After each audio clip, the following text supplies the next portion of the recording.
புலத்கோப்பிட்டிய கழுப்பான தோட்டத்தில் ஏற்பட்ட மண் சரிவினால் பாதிக்கப்பட்ட மக்கள் பாடசாலைகளில் தற்காலிகமாக தங்கியிருந்தனர். அவர்களை இன்று வேறு இடங்களுக்கு மாற்றுவதற்கு எடுக்கப்பட்ட முயற்சியின் போது அமைதியின்மை ஏற்பட்டது.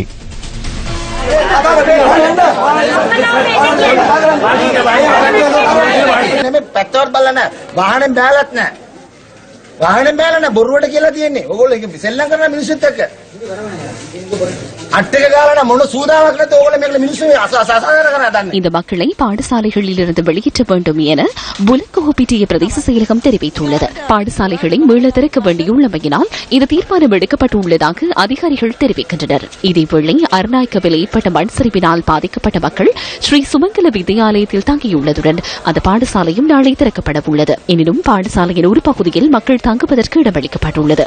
எனினும் இங்கு தங்கியுள்ள மாணவர்களுக்கும் கல்வி நடவடிக்கைகளை தொடர முடியாத நிலைமை ஏற்பட்டுள்ளது. அவர்கள் கல்வி பயிலும் அம்பலக்கந்த பாடசாலை மண்சரிவு அச்சுறுத்தலுக்கு உள்ளாகியுள்ளமை அதற்கான காரணமாகும். தொடர்ந்து பெய்த கடும் மழையினால் ஆயிரக்கணக்கான மக்கள் இடம்பெயர்ந்துள்ளனர். அவ்வாறு இடம்பெயர்ந்தவர்களில் இருவர் ஒரு திருமண பதத்தில் இணைந்து கொண்டனர்.